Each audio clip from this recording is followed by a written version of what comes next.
अब देखिए हम लोगों ने कल पढ़ लिया था इस टॉपिक तक। अब हम कुछ क्वेश्चंस प्रैक्टिस करते हैं। जितना अभी तक हमने पढ़ा है, जितना टॉपिक अभी तक हमने लास्ट अपनी 2 क्लासेस के अंदर पढ़ा है, हम थोड़ा सा क्वेश्चंस देख लेते हैं। इनमें कुछ क्वेश्चंस वो भी हैं जो कि आपके एग्जाम में आए हुए हैं, और कुछ क्वेश्चंस आपको वो भी मिलेंगे जो कि यहाँ पर प्रैक्टिस के लिए दिए हुए हैं। क्लियर है? आप सभी स्टूडेंट इस फर्स्ट वाले क्वेश्चन को पढ़ें और चैट बॉक्स पर पहले मुझको आंसर लिखकर भेजें, फिर मैं इसका आपको एक्चुअल आंसर बताऊंगा। पहले आप लोग ट्राई करेंगे, फर्स्ट क्वेश्चन का आंसर देंगे। दिसंबर 2018 में आया हुआ है ये क्वेश्चन।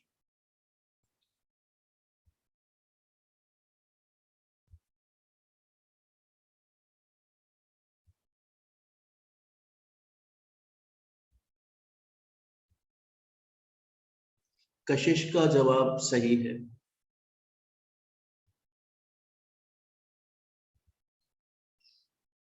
बाकी सभी बच्चे बताएं एक बार यार। प्रतिभा का सही है। देखो नाम से अभी अभी मैंने बताया, ऑल इनपुट्स।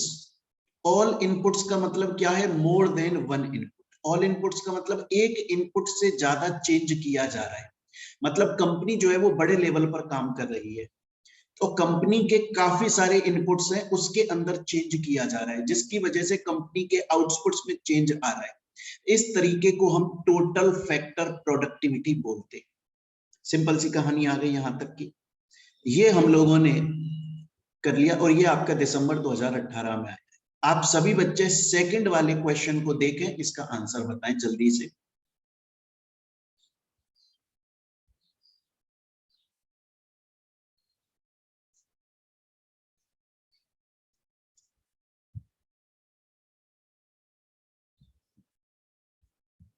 सौरभ का गलत है, रजत का सही है, अनुष्का का सही है, गुनगुन का गलत है। सी आंसर है इसका। बहुत ध्यान से देखिए, बहुत ध्यान से देखिए।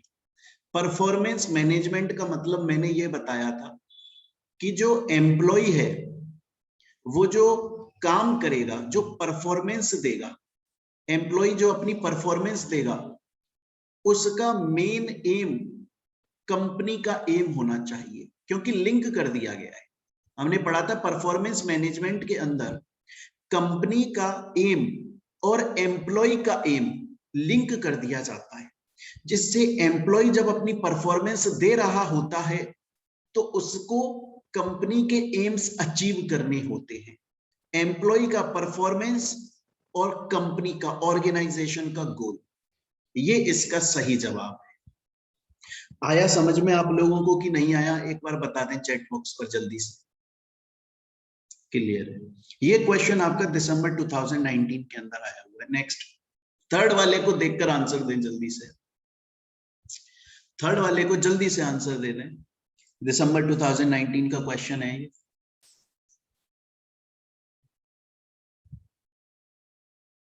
बहुत ही सिंपल है, और ये स्टेटमेंट कल मैंने बताया था। दिशा का जवाब सही है। बाकी बच्चे जल्दी से आंसर दें इसका, थर्ड वाले का। ठीक है, कशिश का सही है। ठीक है प्रतिभा, ज्यादातर बच्चों की सही है, बिल्कुल सही। ध्यान कीजिए मैंने क्या बोला था। मैंने आपको ये बोला था कि अगर कोई कंपनी की प्रोडक्टिविटी बहुत सही चल रही है तो फिर उसका मतलब है वो एफिशिएंट मानी जाती है ना? ये लाइन हम लोगों ने क्लियरली लिखी भी हुई है कि अगर किसी कंपनी की प्रोडक्टिविटी चल रही है अच्छी खासी, तो इसका मतलब है वो कंपनी एफिशिएंट है। वो कंपनी, क्योंकि एफिशिएंट का मतलब ही है मैक्सिमम आउटपुट। तो ये अभी तक हम लोगों ने लास्ट जो अपनी 2 क्लास ली हैं उनके रिलेटेड, उनसे रिलेटेड एग्जाम में आपके ये 3 क्वेश्चन ऑलरेडी आ चुके हैं जो कि हम लोगों ने यहाँ पर देखे। अब कुछ प्रैक्टिस के लिए हम लोग देख लेते हैं। जल्दी से फोर्थ वाले का आंसर बता दो। फोर्थ वाले का आंसर बताओ जल्दी से। वेरी गुड, अनुष्का का ठीक। देखो नाम से पता चल रहा है ऐसा कौन सा सिस्टम है जो ये डायरेक्शन देता है कि कंपनी के जो मैनेजर्स हैं, जो सुपरवाइजर्स हैं, उनका भी एक्टिव पार्टिसिपेशन रहेगा, एम्प्लॉइज के साथ में, मतलब वो भी एम्प्लॉइज के साथ में बैठ के काम करेंगे, उनको सिखाएंगे, उनको डेवलप करेंगे। मैंने बोला था लाइन सिस्टम जो है वो परफॉर्मेंस मैनेजमेंट के अंदर होता है। परफॉर्मेंस मैनेजमेंट के अंदर क्या होता है कि जो सुपीरियर है वो अपने इंफीरियर को समझाता है, और वो इंफीरियर खुद किसी का सुपीरियर है, वो उसको समझाता है। Line system, performance management. कशिश आपने प्रोडक्ट मैनेजमेंट लिखा है, ये परफॉर्मेंस मैनेजमेंट है। ओके, नेक्स्ट 5th का आंसर बताएं जल्दी से।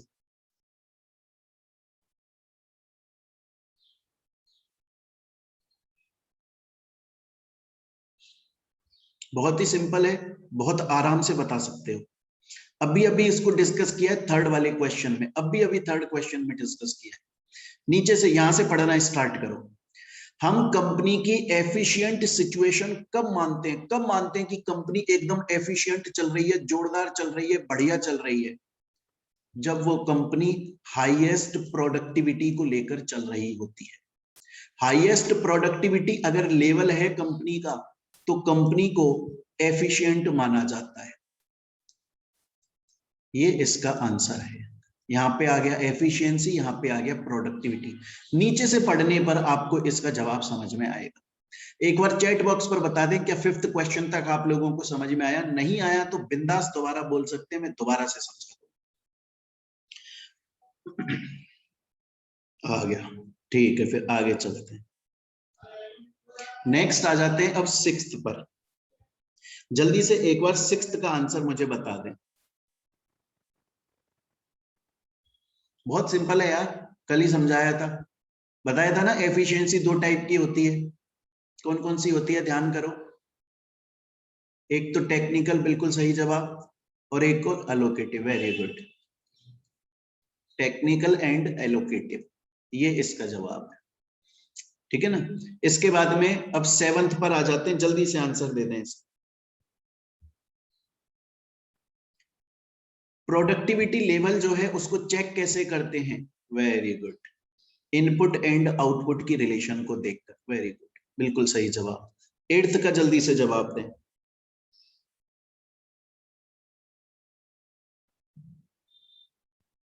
देखो यहाँ पे देखो क्या बोल रहा है, एक इनपुट के अंदर चेंज करने को बोल रहा है, सिंगल इनपुट में चेंज करने को बोल रहा है, सिंगल इनपुट में PFP. Very good, very good. 9th का और बता दो जल्दी से, ये बताओ 9th का बताओ, ये थोड़ा इसका जवाब सही आना चाहिए आपका 9th का।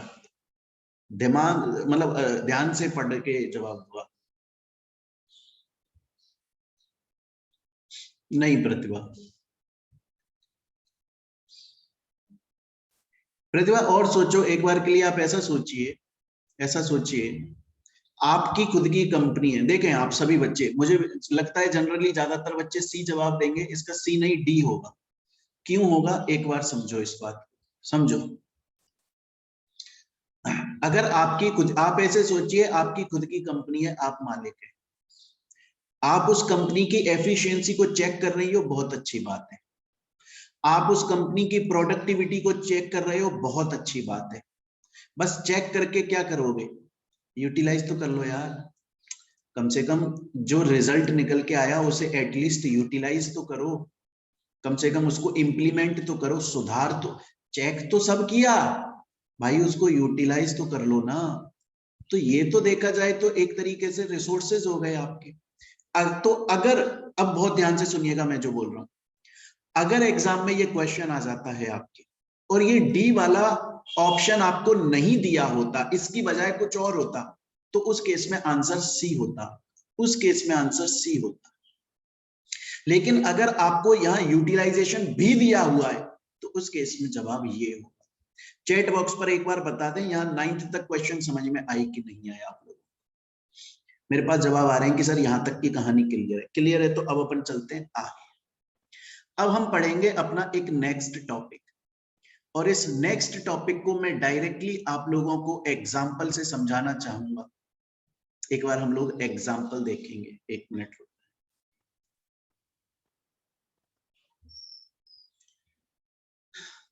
देखिए ये इन भाई साहब की एक कंपनी है, और इनकी कंपनी का नाम है मिर्जापुर एंड कंपनी लिमिटेड। इनकी एक कंपनी है साहब, इन भाई साहब की भी एक कंपनी है और AB and company limited, second games and company limited, ये दोनों की अपनी अपनी कंपनी है, अपना अपना बिजनेस करते हैं, धंधा करते हैं। इनका नाम गायतोंडे करके है, इनका नाम है कालीन, ठीक है जी। अब देखें ध्यान से, ये मिल गए कहीं पर, ऐसे घूम फिर रहे थे, मिल गए तो इन्होंने बोला, कालीन भाई साहब ने बोला, बोले यार गायतोंडे भाई, यार ये एक स्टेटमेंट बड़ा चल रहा है आजकल, financial performance analysis of company, ये क्या होता है यार? कंपनी का फाइनेंशियल परफॉर्मेंस एनालिसिस, ये होता क्या है, क्या मतलब है? बड़ा चलता है आजकल ये स्टेटमेंट। गायतोंडे बोले, बोले कंपनी का पैसे से रिलेटेड, फाइनेंस से रिलेटेड पूरा कच्चा चिट्टा चेक कर लेना, एक एक चीज चेक कर लेना, फाइनेंस से रिलेटेड। कंपनी के क्या प्रॉफिट ट्रेंड्स हैं, कंपनी पिछले 10 सालों में किस तरीके से प्रॉफिट में आगे बढ़ रही है, 2% से बढ़ रही है या 3% से बढ़ रही है या किसी रेशियो में बढ़ रही है, क्या ट्रेंड है? कंपनी के पास वर्किंग कैपिटल है कि नहीं अपना काम धंधा चलाने के लिए? कंपनी का अभी फाइनेंशियल स्ट्रक्चर क्या है, कितने प्रॉफिट में है, कितने लॉस में है, कितना डिविडेंड दे रही है, कितने बोनस शेयर्स दे रही है? कंपनी जो है वो ऐसी कौन कौन सी एक्टिविटीज कर रही है जिससे उसका फाइनेंस पे फर्क पड़ रहा है? कहने का मतलब, फाइनेंशियल परफॉर्मेंस एनालिसिस का मतलब है कंपनी का फाइनेंस से रिलेटेड क्या परफॉर्मेंस है, कंपनी पैसे से रिलेटेड क्या क्या काम कर रही है, उसका पूरा कच्चा चिट्टा चेक कर लेना, that is financial performance analysis. ये बोले, बोला समझ में आ गया, मुझे समझ में आ गया कि अगर किसी कंपनी के बारे में अगर आप पैसे से रिलेटेड सब कुछ चेक कर रहे हो तो उसको, चाहे से आप प्रॉफिट देख रहे हो, चाहे से वर्किंग कैपिटल, चाहे से उसका स्ट्रक्चर, चाहे से उसकी एक्टिविटीज, चाहे से उसके लॉसेज, चाहे से उसकी लोन, चाहे से उसके ऊपर चार्ज, कुछ भी देख रहे हो पैसे से रिलेटेड, वो सब कुछ फाइनेंशियल स्ट्रक्चर परफॉर्मेंस एनालिसिस होता है। कालीन भैया बोले कि गायतोंडे भाई ये समझ में आ गया, लेकिन ये सब करता कौन है, कौन कर रहा है इस चीज को चेक? गायतोंडे बोला, यार देख अलग अलग लोग करते हैं, ऐसा नहीं है कि कोई एक सिंगल आदमी ही करेगा, कोई भी कर सकता है, सबकी अलग अलग जरूरतें होती हैं, जिसका जरूरत है वो अपनी जरूरत के लिए कंपनी का फाइनेंशियल परफॉर्मेंस का एनालिसिस कर लेता है। बोला कैसे मतलब? बोला देखो, एक ऑडिटर नाम का आदमी होता है, वो भी करता है, वो इसलिए करता है क्योंकि उसे ऑडिट करने के लिए बुलाया है। कोई गवर्नमेंट का आदमी हो सकता है जिसको अंदर आकर इन्वेस्टिगेशन करना है, वो भी कर सकता है गवर्नमेंट का आदमी, क्योंकि उसे इन्वेस्टिगेशन, सबके अपने अपने पर्पस है यार, सबका अपना अपना तरीका है, कोई भी कर सकता है यार, ऐसा कोई ये नहीं है कि फलाना आदमी ही करेगा, नहीं, कोई भी कर सकता है। क्रेडिटर कर सकता है यार, हो सकता है क्रेडिटर ने कंपनी में पैसा दिया हुआ है, बेचारे को हमेशा टेंशन लगी रहती है, यार कल को कंपनी में लॉस हो गया, कंपनी बंद हो गई, मेरा तो पैसा डूब जाएगा, भैया चेक करते रहो, कंपनी के ऊपर नजर रखो, कंपनी जहां भी घाटे में जाए एनसीएलटी के पास में भग जाओ कि कंपनी सिक कंपनी बन गई है, मेरे को उस कंपनी को रिवाइव करके मेरे को मेरा पैसा दिलवाओ।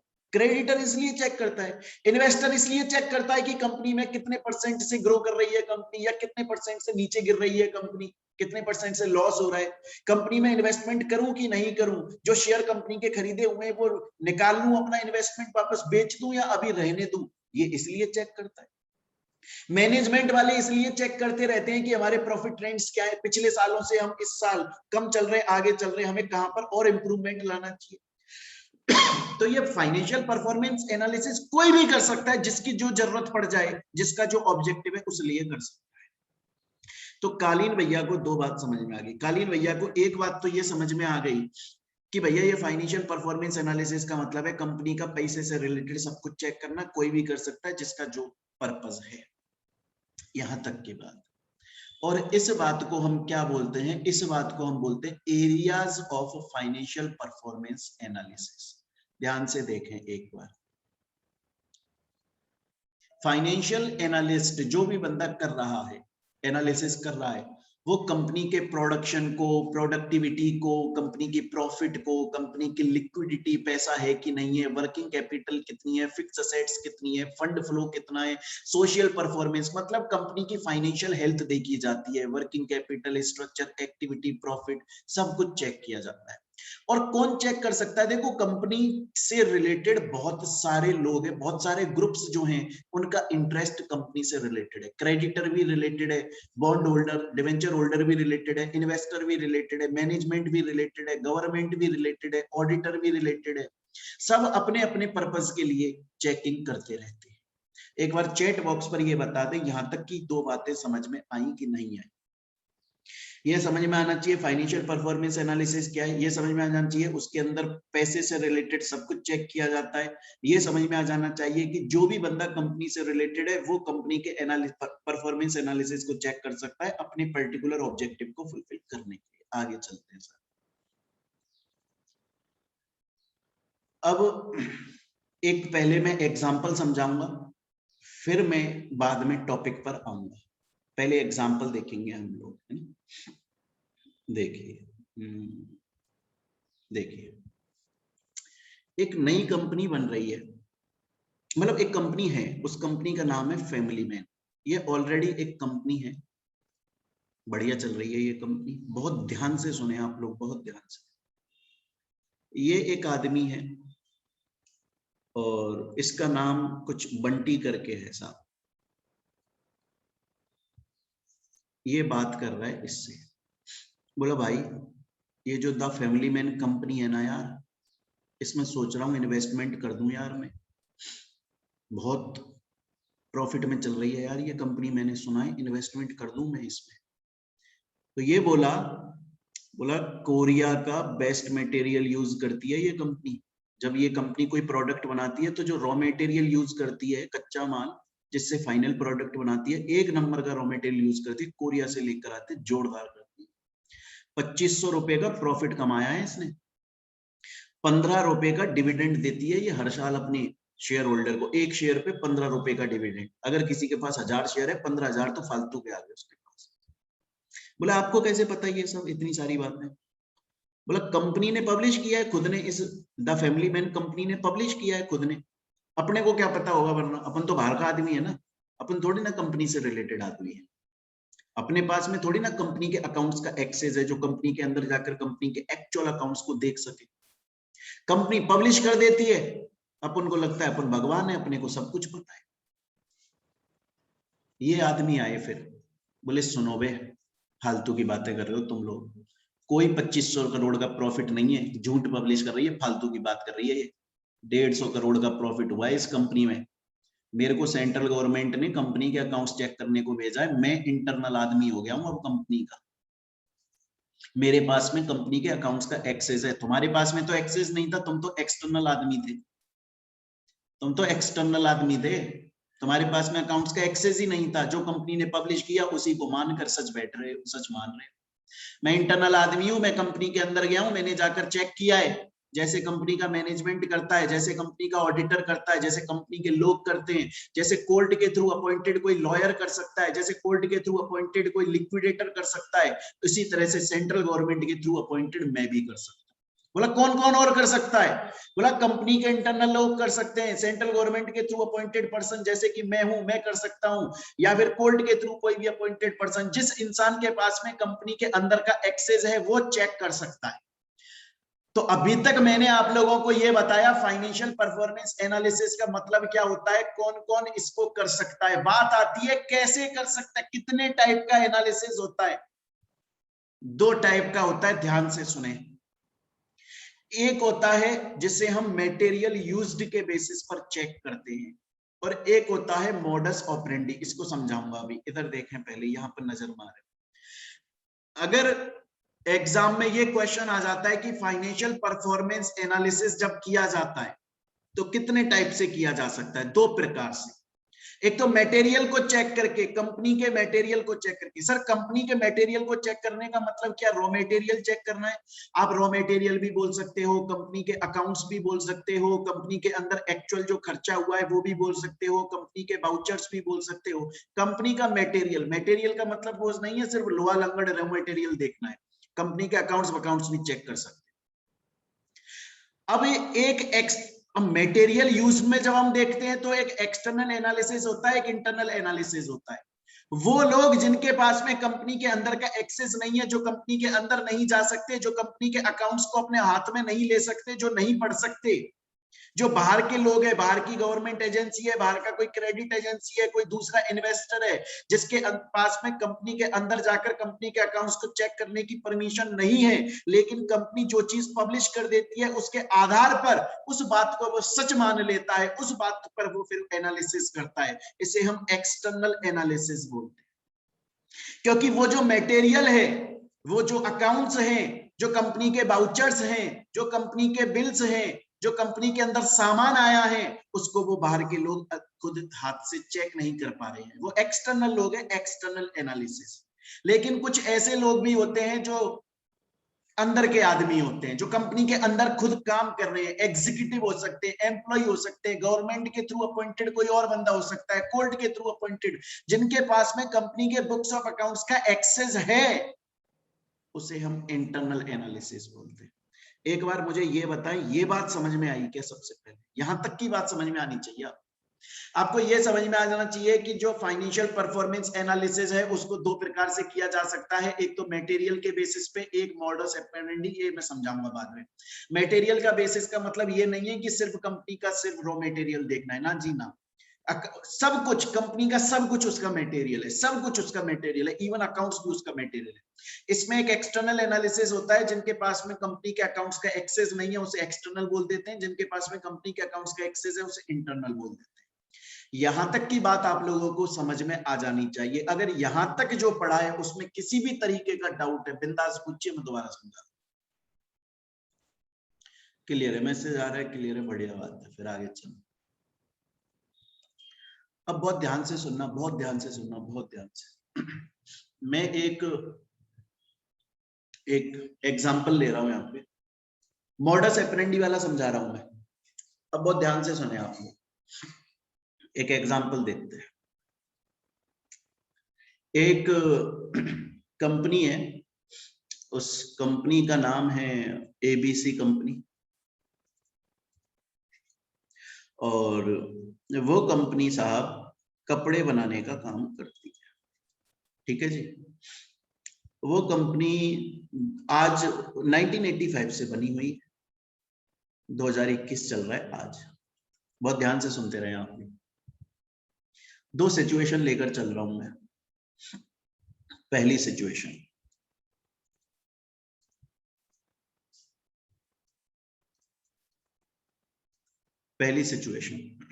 पहली सिचुएशन ये है कि वो कंपनी सिर्फ अपना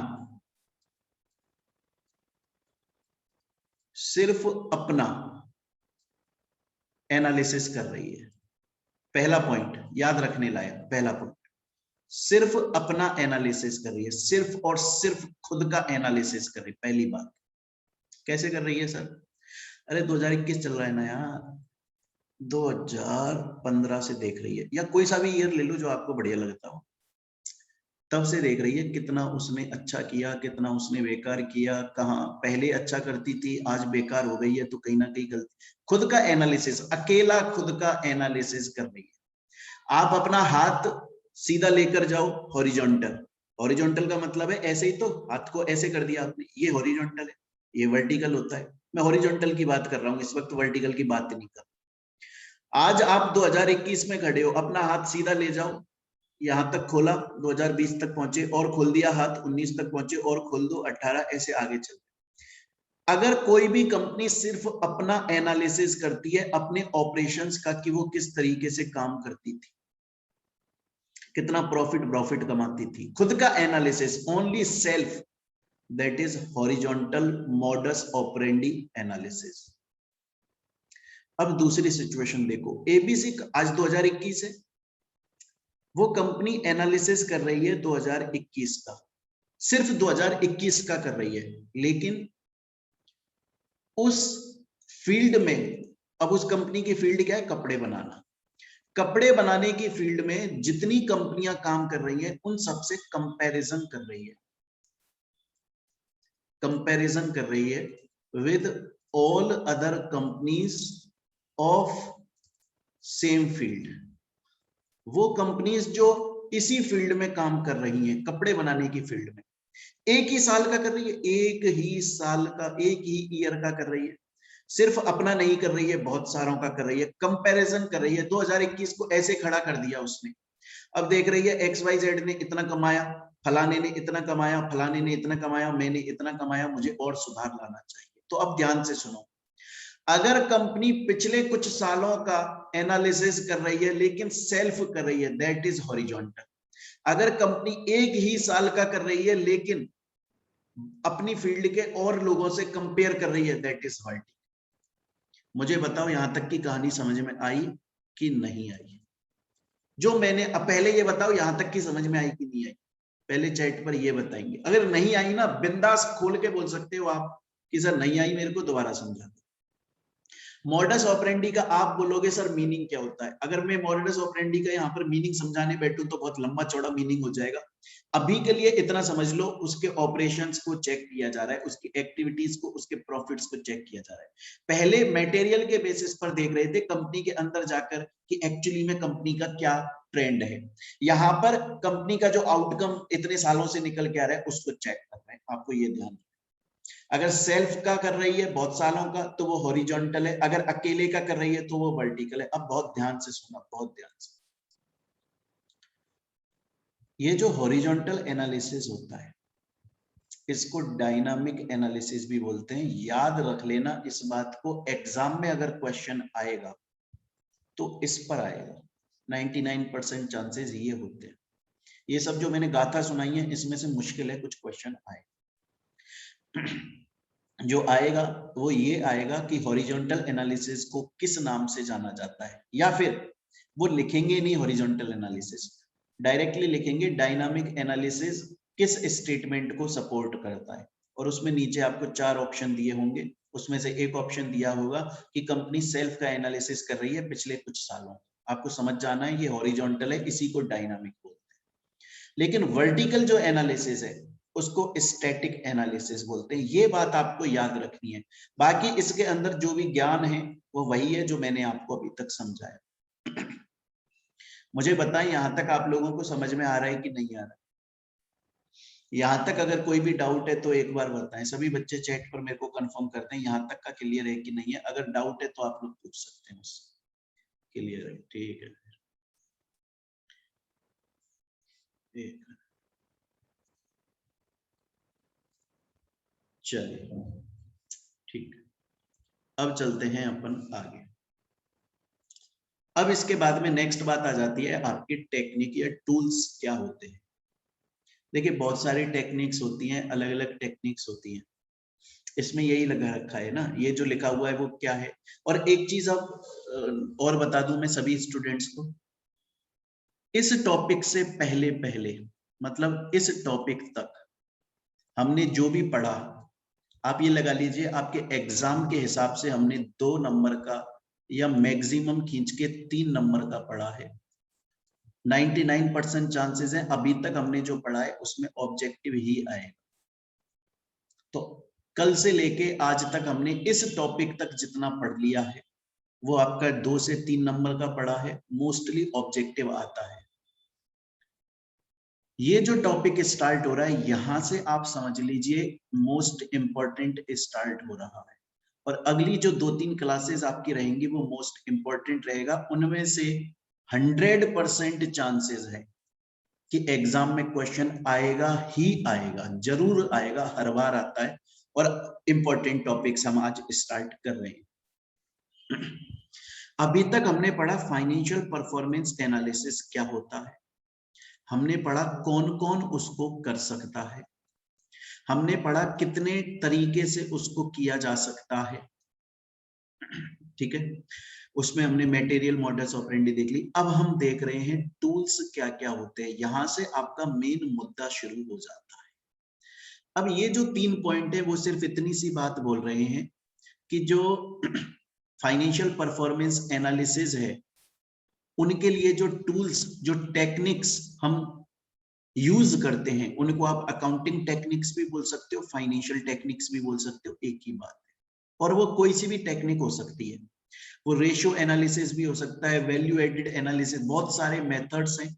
किसी भी मेथड को यूज करके आप फाइनेंशियल परफॉर्मेंस एनालिसिस को कर सकते हो, किसी भी मेथड को यूज करके। हमें इन बहुत सारे अवेलेबल मेथड्स में से कुछ मेथड्स डिस्कस करने हैं। तो सबसे पहले आपको ये समझ लेना, हम टेक्निक्स पढ़ने वाले हैं, जिन टेक्निक्स के थ्रू हम फाइनेंशियल परफॉर्मेंस एनालिसिस करते हैं, जिन मेथड्स के थ्रू, जिन फॉर्मूलाज के थ्रू हम इनका करते हैं। अब बहुत सारे हमारे पास में मेथड्स, बहुत सारे फॉर्मूलाज अवेलेबल हैं, उनमें से किसी को भी यूज करके हम फाइनेंशियल परफॉर्मेंस एनालिसिस कर सकते हैं। बहुत सारों में से कुछ को हम यहाँ पर डिस्कस करेंगे, और जो हम डिस्कस करेंगे वो सभी मोस्ट इंपॉर्टेंट होंगे, उनके एग्जाम में आने के चांसेस हैं। पहला जो है वो है रेशियो एनालिसिस। इसके अंदर मैं कुछ भी समझाने से पहले डायरेक्टली क्वेश्चन पूछना, या फिर एक बार इसकी थ्योरी पढ़ो आप लोग। इसमें मुझे नहीं लगता रेशियो एनालिसिस इसके अंदर मुझे कुछ समझाना चाहिए, फाइनल में आ चुके हो, इतना कुछ पढ़ चुके हो आप लोग। देखो, जब भी किसी कंपनी की फाइनेंशियल कंडीशन या उसके परफॉर्मेंस को चेक करना होता है, तो आप रेशियो की मदद ले सकते हो या इंडेक्स की मदद ले सकते हो। सर कैसे? कैसे का मतलब आप ये बोल सकते हो ना कि कंपनी जो है वो इतनी % रेवेन्यू जनरेट कर रही है। जैसे एग्जांपल के तौर पे मेरे ना एक जानकार है, मेरे एक मिलने वाले हैं, वो फाइनेंशियली बहुत ज्यादा सिक्योर्ड है, पैसा खूब है उनके पास। तो कभी जब भी हम बैठे होते हैं तो मेरे मुंह से निकल जाती है कि यार आपका अच्छा खासा बिजनेस चल रहा है, बहुत बढ़िया बात है, और काफी कमा रहे हो, बहुत अच्छी बात है। वो बोलते हैं यार देख, मेरी जो इस इंडस्ट्री, वो कार्ड बनाते हैं, जो शादी के कार्ड और वैसे कार्ड्स होते हैं ना, उनको एक्सपोर्ट करते हैं। वो बोलते हैं यार देख मोहित, मेरी इंडस्ट्री में, इस इंडस्ट्री में, कार्ड बनाने की इंडस्ट्री का टोटल 1000 करोड़ का व्यापार है, पूरी इंडस्ट्री का, पूरी इंडस्ट्री का 1 साल का 1000 करोड़ का व्यापार। मैं सिर्फ 20 करोड़ रुपए का व्यापार करता हूं 1 साल में। परसेंटेज में मैं क्या ही कमा रहा हूं? कुछ ही नहीं कमा रहा यार, परसेंटेज ऑफ रेवेन्यू टोटल। इस तरीके से भी आप कर सकते हो, या फिर आप फ्रैक्शन में भी कर सकते हो कि यार मैं इसका सिर्फ 1/4 कमा रहा हूं यार, और कुछ नहीं कमा रहा हूं। ऐसे भी कर सकते हो, या बहुत बार नंबर्स में भी कर सकते हो कि यार इसका रेशियो देख ले, अपन बताते ना इतना रेशियो इतना। तो ये भी एक आपके पास में ऑप्शन है, ये भी एक टेक्निक है। और जनरली आप देखो तो हम ज्यादातर, मोस्ट ऑफ द टाइम्स, यही वाला मेथड यूज करते हैं, जिसमें हम बोलते हैं यार इतना परसेंटेज ही तो कमाया है मैंने, या फिर इतना फ्रैक्शन ही तो कमाया है, या फिर ये अभी रेशियो चल रहा है यार मेरा, है ना। एग्जाम्पल के तौर पे आप ऐसे समझिए, कोई स्टूडेंट अभी पढ़ रहा है, मैं पढ़ा रहा हूं उसको, और इंस्टीट्यूट की तरफ से वो मेरे पास में आया पढ़ने के लिए। मान लो उस बच्चे ने 1000 रुपया दिया, एग्जाम्पल के तौर पे समझे, 1000 रुपया उसने दिया, तो मैं यही तो बोलूंगा सर से कि सर 80/20 का रेशियो रख लो सर, या 80% 20% का रेशियो रख लो सर। 800 रुपये मैं ले जाऊंगा एक बच्चों का, 200 रुपये आप ले लेना, मेहनत मेरी है सर, बताओ राजी हो तो करें काम, वरना बैठा हुआ है। तो रेशियो में ही तो ज्यादातर एनालिसिस होता है ना, यही बात यहाँ पर लिखी हुई है। अब देखो, रेशियो के भी बहुत सारे तरीके होते हैं, वो आप लोगों ने पहले कभी पढ़ लिए होंगे अकाउंट्स में, या वो यहाँ पर आपका काम नहीं है पढ़ना। बस मैं आपको ये चीज बताने वाला हूं कि जो फाइनेंशियल परफॉर्मेंस का एनालिसिस किया जाता है, उसके लिए बहुत सारे टूल्स, बहुत सारी टेक्निक्स हैं, जिसमें से एक रेशियो भी होती है, जिसको हम कभी कभी इंडेक्स भी बोल देते हैं, जिसमें हम पर्टिकुलर परसेंटेज या फ्रैक्शन या नॉर्मली प्रिपोर्शन के अंदर उसको काउंट करके बताते हैं, और हम इसमें बजट भी लेकर चलते हैं। आपका ईयर स्टार्ट हुआ तो आप बोल देते हो ना, अब की बार तो यार मैं टोटल इंडस्ट्री का कम से कम 10% तो कमा के मानूं। अगर इंडस्ट्री 100 करोड़ कमाती है, मैं 10 करोड़ तो इस साल उस इंडस्ट्री से कमा कर लाऊंगा, 10% तो मैं एटलीस्ट आऊंगा, इतना तो मैं लेकर आऊंगा। मुझे बताएं यहां तक कि ये बात समझ में आई? अगर एग्जाम में ये क्वेश्चन आ जाता है आपके पास में, और एग्जाम में क्वेश्चन कैसे आएगा, मैं एक और चीज बता दूं कैसे आए, मैं हालांकि सॉल्व करवाऊंगा। क्वेश्चन डायरेक्टली आएगा आपके पास में 4 नंबर, डायरेक्टली 4 मार्क्स का आएगा, रेशियो एनालिसिस को एक्सप्लेन करो। ये क्वेश्चन आता है डायरेक्टली, और आ चुका है काफी बार, 3 से 4 बार ये एग्जाम में आ चुका है। आपको डायरेक्टली लिखना होगा कि कोई भी कंपनी का जब फाइनेंशियल परफॉर्मेंस एनालिसिस किया जाता है तो बहुत सारे टूल्स होते हैं, जिसमें से एक रेशियो एनालिसिस होता है। इसके अंदर हम ज्यादातर ये रेशियो एनालिसिस ही यूज किया जाता है मोस्ट ऑफ द टाइम। इसमें रेशियो या इंडेक्स के तौर पे चेक किया जाता है, उसमें रिलेशनशिप दिखाई जाती है। इसको परसेंटेज पर, वॉइस ब्रेक हो रही है, मेरी वॉइस में प्रॉब्लम आ रही है क्या बच्चों? एक मैसेज आया मेरे पास में कि सर अब नहीं नहीं, तो आपका बेटा, आपका क्या नाम है, नेट में इश्यू होगा, क्योंकि बाकी बच्चे बोल रहे हैं कि सर नहीं है। हो सकता है शायद आपके उस वक्त नेट में कुछ आ गया। ओके, तो ये रेशियो है ना। मुझे बताएं सभी बच्चे चैट पर एक बार यहां तक की कहानी समझ में आई कि नहीं आई? तो हम लोगों ने अभी तक जितनी हमारी 3 क्लासेस हुई हैं उसमें जितना पढ़ा है वो क्लियर है आप लोगों को कि नहीं है? एक बार ये बता दो जल्दी से। क्लियर है, ठीक है। तो आज के लिए हम यहीं तक रखते हैं। आज आप लोग पढ़ लें इसको, यहां तक नोट्स में भेज चुका हूं।